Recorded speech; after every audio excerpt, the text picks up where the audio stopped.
Bridget Girard has lived and worked in our riding for a lifetime. As a teacher and administrator in the Catholic School Board, she and her family have lived their life here. On April 28th, you have a chance to vote for her to become your MP, your voice in Ottawa. Bridget is running as a Liberal, and she became a candidate after Mark Carney became the leader and the Prime Minister. Bridget meets me at exit 425 today to tell us why we should have her vote. Today's guest at exit 425. In the main corridor of exit 425. Local politicians to connect with families. What are some unique challenges? Thanks very much, Steve, for having me. Exit 425. It's where we live. Bridget, welcome to exit 425. Thank you for meeting me here. Thank you so much, Steve, for taking the time to chat with me. What are your connections to Bowmanville Oshawa North, and how were you involved in Bowmanville Oshawa North prior to running for office? Well, I became a teacher in the 90s. I went to the University of Toronto for my Bachelor of Arts in Canadian History, Canadian Studies. And then I became a teacher at the University of Toronto. And my very first job was at St. Stephen Elementary on Rhonda Boulevard in Bowmanville, and that was in 1994. Actually, it's funny that you chose a quotation from Stephen Smith. I used to be a tour guide of Quebec City and Ottawa, Washington, and Sudbury when I was a university student. And that's where I met my first connection to Bowmanville, Stephen Smith. He's a local principal and longtime resident. But I got a job here at St. Stephen Elementary in 1994. I had a little apartment on Nelson Street down by Liberty and Baseline, and I fell in love with this area. And I met my husband, we bought a house here, and we've raised our three wonderful daughters here in Bowmanville. And now they're grown up now, they're in their 20s. But this riding is where I live. Bowmanville runs through my veins. I'm committed to this area. My husband works in Oshawa, and I've been a teacher. I was a teacher for 18 years.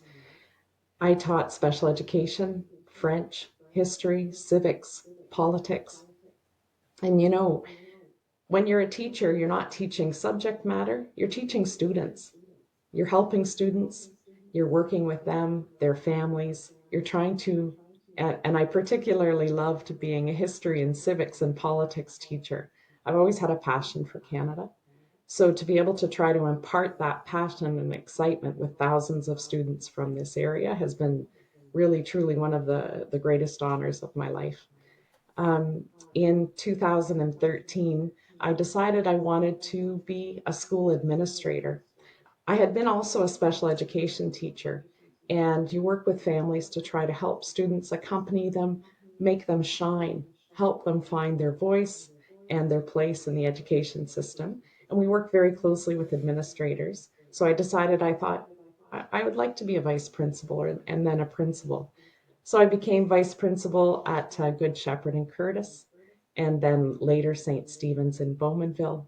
And I got my first principalship at St. Joe's in Bowmanville here. And I was also at Monsignor Leo Cleary in Curtis. And I ended up also being the adult continuing ed summer school principal system-wide with our board. But I mean, that's my connection on a professional level.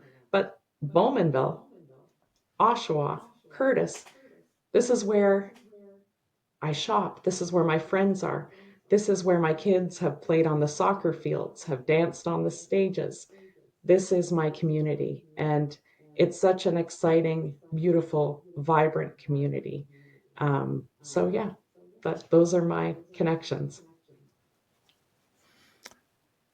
There is an incredible amount of growth in Bowmanville Oshawa North, and so if you could describe the unique Bowmanville Oshawa North issues that you intend to work to resolve if you're elected. Absolutely. With this tremendous growth, when I moved here in 1994, I think there were about 12,000 people in Bowmanville. I'm not 100% sure, but it was the footprint which was much smaller. Now with this incredible growth, Oshawa North, at that time, I think that was mostly farms and fields. Now they're vibrant communities. Same with Curtis and Bowmanville. A lot of places that were farms are now wonderful, bustling communities. But as you mentioned, with that growth comes some challenges, and I'd like to say opportunities. So certainly, we have to ensure that there's an affordable housing. People coming through, a lot of the houses are priced out of the market, or even apartments to rent are priced out of the market of a lot of young people. We have to work on affordability. Um, Prime Minister Carney has a plan to build 500,000 affordable homes in Canada. We haven't had a member of parliament in our area for the last 10 years who has been part of the government. I really want to work very, very hard for the people of this electoral district, or what we used to call riding, to ensure that we get affordable housing here. Also, transportation. We have to ensure that infrastructure projects are being funded appropriately. We are one of the fastest growing areas in Ontario, if not Canada. And the federal government needs to continue to be a partner, not only for our roadways and highways, but also uh, things like funding, helping to fund Go Transit, certainly, to help um, alleviate the pressure on our roads. People tend to take cars when public transit is not accessible. So we have to ensure that we help fund those big uh, infrastructure projects, just so life can be better, more affordable for people of this area. Is nuclear a big thing that you're anticipating working on? I know the mayor spends a lot of time on that.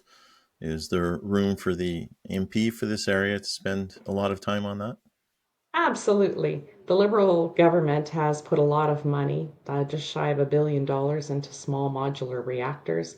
We are a nuclear capital of the world, in a sense. We are on the leading edge of technology. I mean, we haven't spoken right now of the current situation with the United States. We're under tremendous pressure with the upheaval of our traditional economic balance with the United States, our trading. You know, sometimes you hear people will say, oh, this election shouldn't be about Donald Trump. I agree. It shouldn't be about President Trump. It's appalling and awful, right? We need to focus on our own priorities, but we can't neglect that situation. And why I say that in the context of energy, we need energy sovereignty in Canada. In this appalling situation, there's a tremendous opportunity to build, to grow, to continue to invest in the nuclear industry. And that's really certainly at the heart of Clarington, but I would like to say Ontario as well. So absolutely, I've already reached out and made connections there, because it is a tremendous opportunity. We attract incredible minds in this industry, and we're so fortunate to have Durham College and OnTech U as post-secondary institutions that focus on growing this energy industry, right, and sector. So absolutely, it will be one of my priorities, because not only does it create local jobs and encourages infrastructure, it also supports Canada's energy sovereignty, and for Canada to continue to take a lead.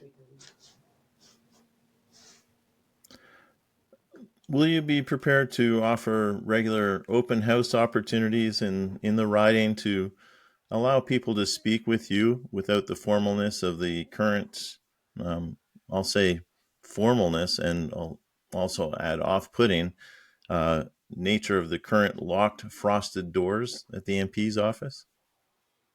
Yeah, Steve. So absolutely. I mean,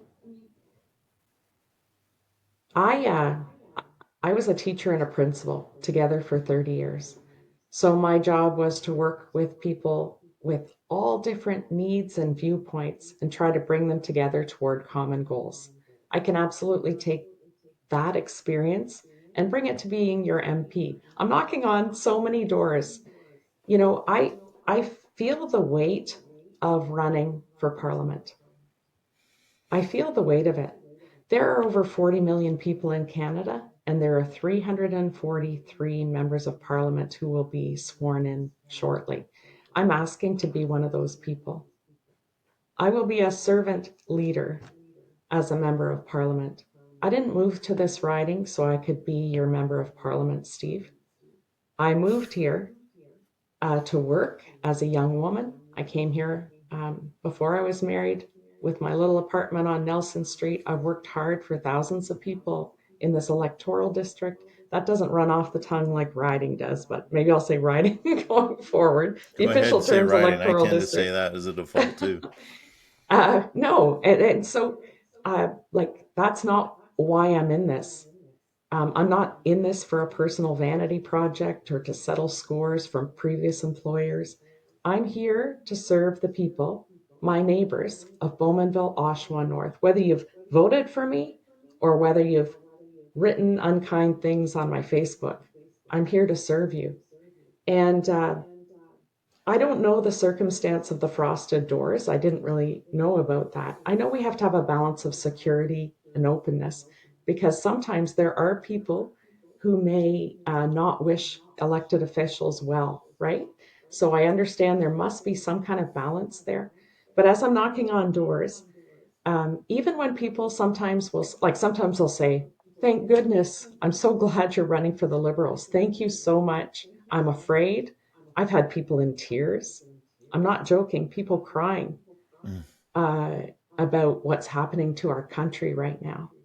I've also had people who've said, never Liberals. Right? That's the nature of the game.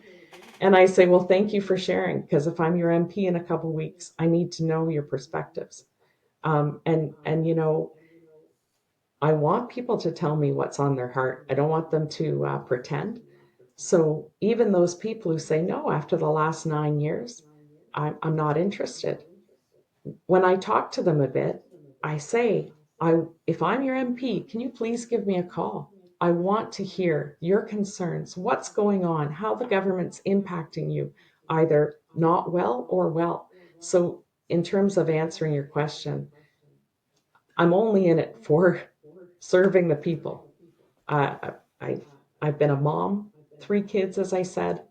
I've worked very hard to be a teacher and a principal.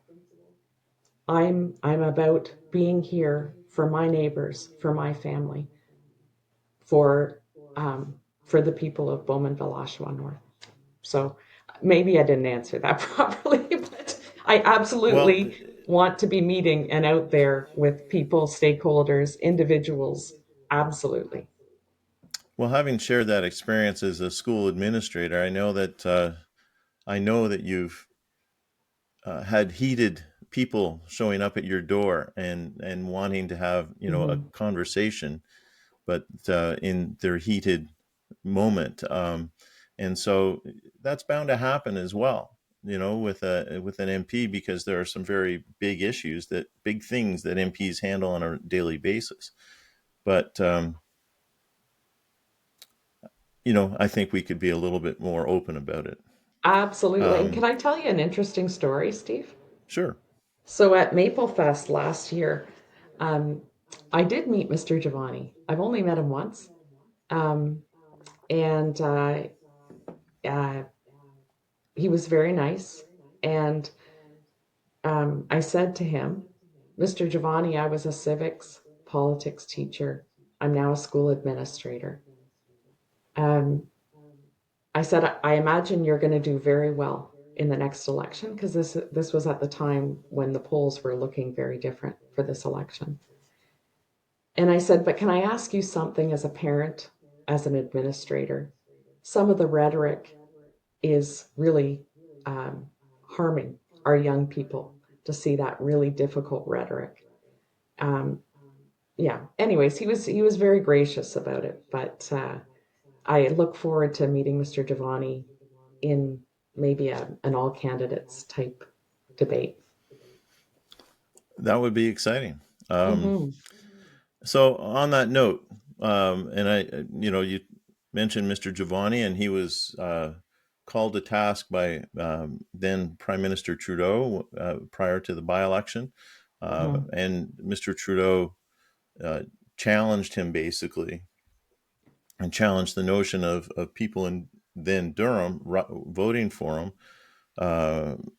The idea that Mr. Giovanni would not be a voice for Durham, but he'd be the voice for the Conservatives in Durham. So tell me, is it about representing the riding to Parliament, or is it about representing or selling the party to the riding? Yeah, thank you for that.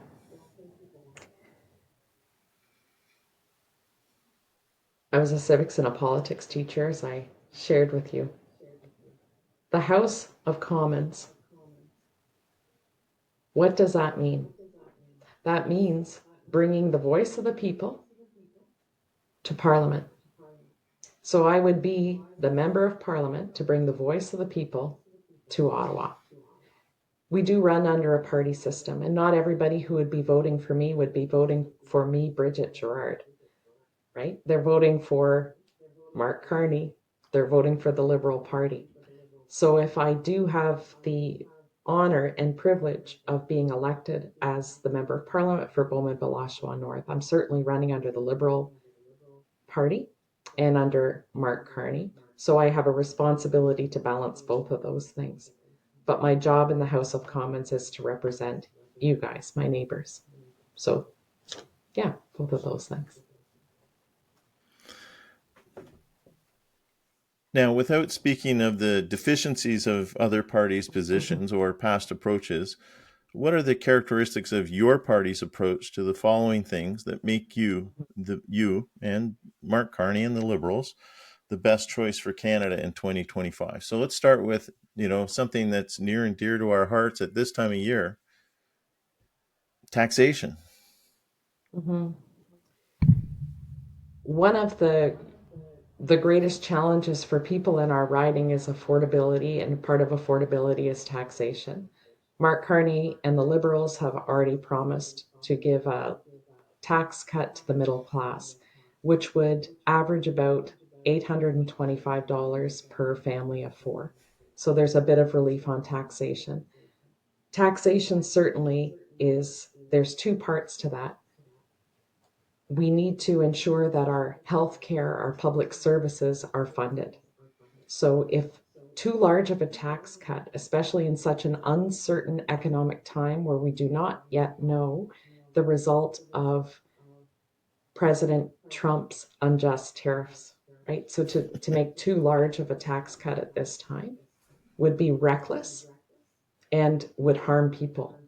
But his plan, and Mr. Carney is singularly qualified in terms of his economic background, both in the public and private sector. But there is a modest tax cut for the middle class. The Liberal Party listened to people's concerns around carbon pricing. So the removal of the consumer carbon pricing, or carbon tax as people will call it, and will also give relief. We've seen relief at the pumps as well. Mm-hmm. But at the same time, ensuring that our environment, we have an eye on our environment, because that's also very important. And the GST is going to be taken off for new homes, for first-time home buyers as well, for a bit of taxation relief. So to go back to Prime Minister Carney, to Mark Carney. Mark Carney was appointed by Prime Minister Stephen Harper as the Bank of Canada governor. I understand that after the late, great Jim Flaherty passed away, that Stephen Harper had approached Mark Carney to be his finance minister.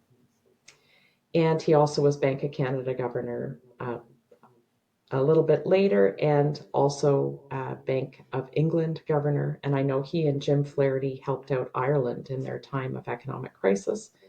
Why am I saying all of that? Is that we're very fortunate that at this particular time in history, we have the opportunity to elect Mark Carney as our Prime Minister. He is a pragmatist, as he says. He's middle of the road.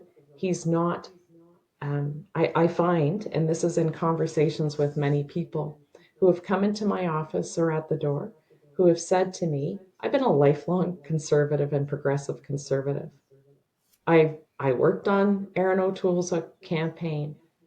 I cannot support Pierre Poilievre, and they are going for Mr. Carney.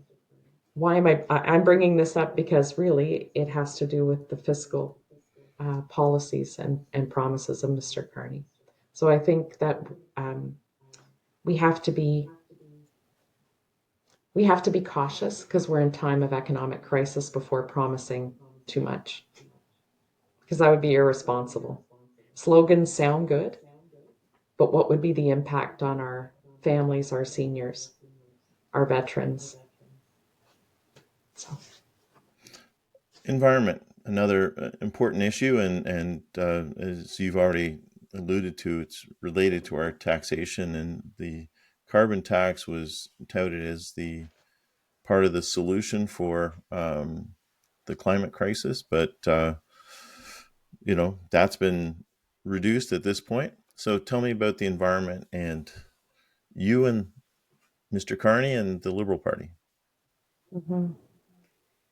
So some might say that we would have to choose between the environment and our economy, but I don't think we have to, and the Liberal Party doesn't think we have to. We can actually turn caring for our environment and continue that in terms of growth, in terms of giving incentives to people to be more efficient, in terms of supporting electric vehicles, in terms of putting money into green transportation.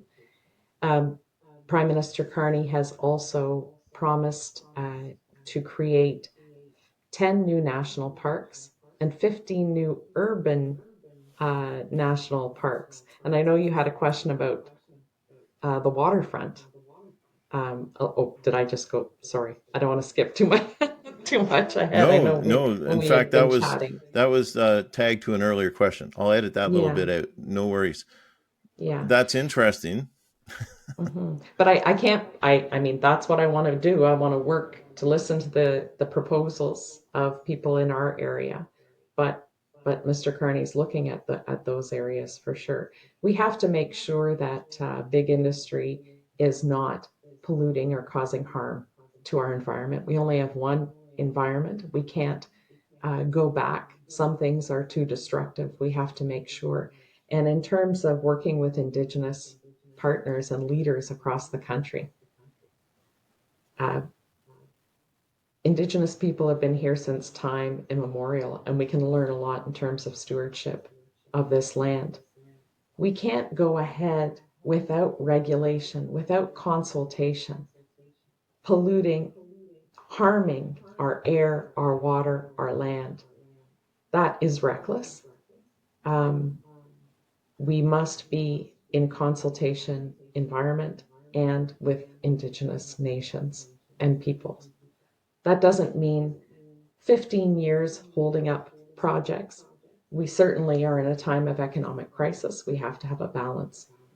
But we have a responsibility to our children, our children's children, and to Indigenous people to be responsible and to be caretakers of our environment and to promote clean energy. So we had talked earlier about nuclear, also solar, wind. To put money into infrastructure not only creates jobs, improves technology and innovation, but also promotes our environment. Healthcare, really a provincial issue, but the federal government in Canada has had a lot of influence on this area in each of the provinces and territories because of the money that they give, and it's sometimes like tied or very restricted, limited money. I was trying to say tied aid, but it's not really aid, and so I'll be editing a bunch of this nonsense out. Um, so the federal government money has gone to support provincial healthcare policies under a bit of an umbrella of the federal government. So how would the Liberal government approach healthcare? Well, look, a number of years back, CBC had a show called The Greatest Canadian. And who did they choose as the greatest Canadian? The great NDP Tommy Douglas, who is the father of Canada's healthcare. Think about that. Mm-hmm. That shows how important and dear and central to our country healthcare is. I've heard reports of Pierre Poilievre having fundraising dinners at the homes of American healthcare companies in this election. We have to be very concerned about who is in charge of Canada vis-a-vis our healthcare. There isn't one of us in this country who's not impacted by healthcare in Canada. It's certainly not perfect. It needs to be fully funded. And Canada has had some improvements over the last few years to our healthcare system. The Liberals brought in pharmacare. Some people living with diabetes or people who needed contraception had to choose between groceries and prescriptions. In some of those cases, life-saving prescriptions. So the Liberal government will continue with pharmacare. Dental care. Dental care is part of our health care too, right? You can get very ill with infections to the mouth, and it can impact people's work, social, and physical health. So we brought in dental care, which we'll continue to support. Do you know already 1.7 million Canadians have had dental care due to that program? Like, that's incredible. That is an innovation in our healthcare. And there are another few million people who have signed up and are eligible. Like, imagine, people who don't have the means or people who don't have employer benefits, losing teeth, having infections that could go to your heart. You could go septic, right? It's serious stuff. So I'm so proud and so glad when people say, oh, the Liberal record. I'll stand on dental care and pharmacare and $10 a day daycare and lunch programs, things that are actually helping everyday Canadians. But that healthcare piece. And then certainly transfer payments to the provinces, they have to be robust, and we must uphold Canadian healthcare across the country. It's something that, my family certainly has, we've been so blessed to have been in Canada for serious healthcare issues that you hear about in the United States. 1/3 of bankruptcies are due to people not being able to pay their healthcare. That's appalling. So we must ensure we have robust healthcare, robust social safety net here in Canada, even in these economic times, and especially in these economic times. It makes a huge difference, right? When people know that even if their income is affected or job status is somehow affected, that they can still have good health and be well cared for. It makes a difference, and it makes a difference to a prospective employer as well. So, there's if there's two things in the USA other than the current president that I don't understand, it's their gun control rules and their healthcare system. So their healthcare works well if you have the money, and in Canada we can't allow it to become less universal. It's already declined. No, Steve, my daughter had a critical illness, my youngest daughter, and was at the hospital for sick children for 1 full year. And I am so deeply grateful for our Canadian healthcare system.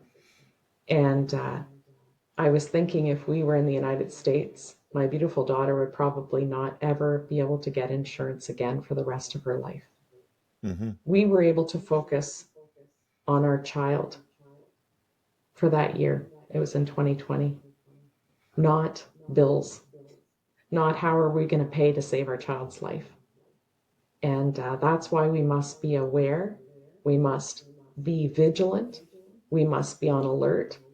When governments try to slash and burn to say, we're cutting your taxes, you have to be very mindful. Yes, cut taxes, but we have to ensure that our fundamental social safety programs, our social security programs, healthcare, are protected. And we've lived that. The only bill we had for that year in hospital was parking.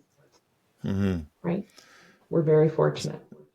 Similarly blessed in terms of cancer treatment at Princess Margaret and Toronto General University Health Network. And yeah, the biggest bill is always, the only bill is the parking. So another big issue, and one that Canadians think has been neglected over the last little while, is military. So where would the Carney government that includes Bridget Girard stand on military issues? Yeah. So from a personal note, I'm the niece of 2 World War II veterans. They've passed. My dad's older brothers, Bob and Jack McCann, served in the Canadian Armed Forces in the 1940s. My Uncle Bob landed on Juno Beach D-Day +1. My Uncle Jack was in the Air Force and was an engineer on a Lancaster. So I was raised with the deepest respect for our veterans, the men and women who put their lives on the line for us every day. That is part of our history. That is part of our current country. And we must give everything to those who give everything to Canada. As a teacher, I taught Canadian history. I wanted students to know about, it's the curriculum as well, but to really learn the stories of the Canadian military and our role in the world, both in the 20th century and today. So I would always organize, and I think there were beautiful Remembrance Day services with veterans there. And I was always, you probably have that same experience, so touched and impressed, the students doing the readings, playing in the band, sitting at attention, listening to all of this. So it's deeply personal to me. The local Legion, Bob Burton, from the Royal Canadian Legion in Bowmanville, getting the poppies for the kids, getting the wreaths, sending kids to the cenotaph at City Hall. That is deeply important to me from a personal standpoint. In terms of what the Carney government would do, we're going to increase the salaries of people in the armed forces. Mm-hmm. We need to improve living on basis. So we need to put a huge investment there.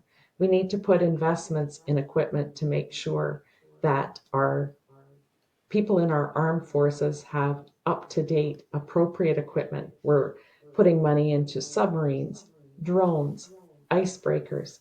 The Arctic right now, with the concerns that we have with China and Russia, we need to ensure that we have a presence up in the Arctic. And you'll notice when Prime Minister Carney was sworn in, he went to France, he went to England, and he went to the Arctic. And he just didn't have a photo op in the Arctic. He met with people there and leaders there, Indigenous leaders there. So that's very important. I can't believe I'm saying this. I told you, to keep going back to being a history teacher. Our erstwhile best friends and allies, the United States, with whom we are in NATO together, NORAD, we're partners in NORAD. I'm speechless that President Donald Trump, Vice President J.D. Vance, turned their sights to us. When they were attacked on 9/11, 2001, we went to Afghanistan. And when I say we, I shouldn't even say we. Canadian soldiers went to Afghanistan. Canadian Armed Force armed forces members went to Afghanistan. Thousands injured, life altered for our American allies. 158 brave Canadians killed, including local resident, right? Daryl Caswell. And President Trump and J.D. Vance tell us we're not a real country, that the border is imaginary, that we ride. J.D. Vance, Mr. Giovanni's best friend, saying we ride on their coattails. It's appalling. Why I'm bringing this up in terms of the military is, what do we need to do with our military? Well, we can't rely on the United States anymore. So we need to make major investments and foreign policy shifts away from the United States, who's threatened to annex us. I can't believe I'm even saying these words. So that's why we now, Mélanie Joly has done an incredible job as our foreign affairs minister, working with NATO partners, working around the world.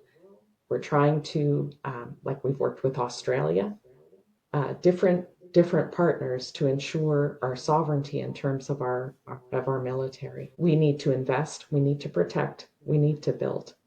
And with markets changing, so, obviously, the geography of North America, the last century and a half, it's been a north-south trade relationship across the way because, we're closer to Rochester than we are to Saskatoon. In terms of equity, equity has gotten a lot of media attention lately.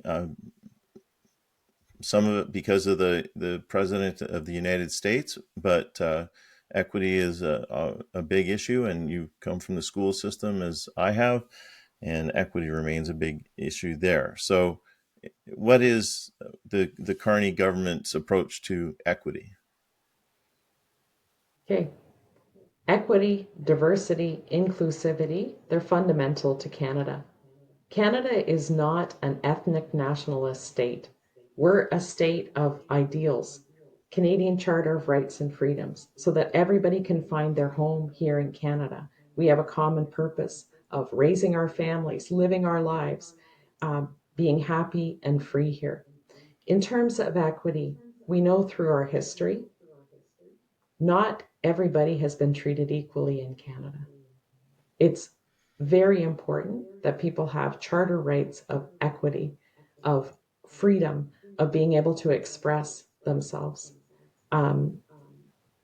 Equity is very, very important.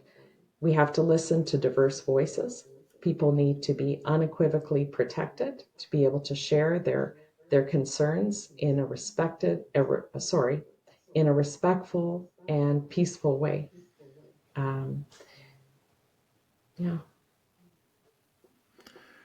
The final question in this category is a controversial question, meaning that it generates controversy whenever it's raised.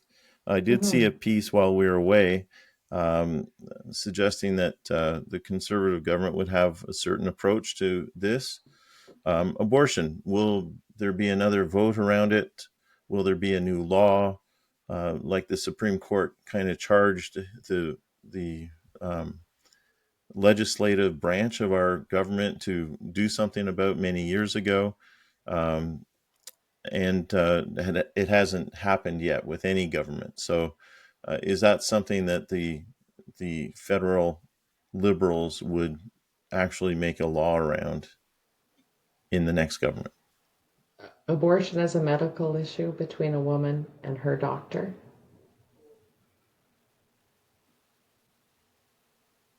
That's my answer.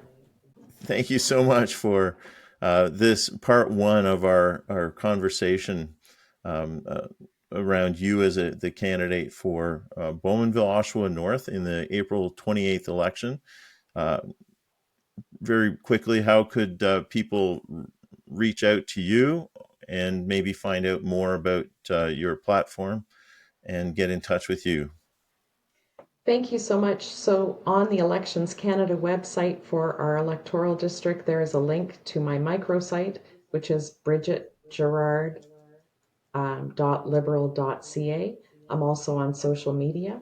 You can find our campaign office phone number on that website as well. And reach out. We've been so encouraged by scores of volunteers coming out and joining us. You're welcome to join us, or if you just have questions and you want to talk, please reach out to our campaign office. Steve, before we go, I just wanted to say, you mentioned about local media and the lack of local media that we have.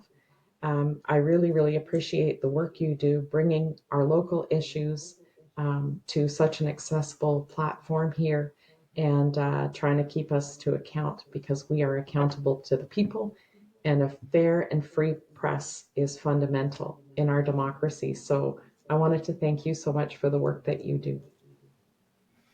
Well, thank you. Mission here is basically civics for adults. So I appreciate that you appreciate that. Thank you once again. Thank you.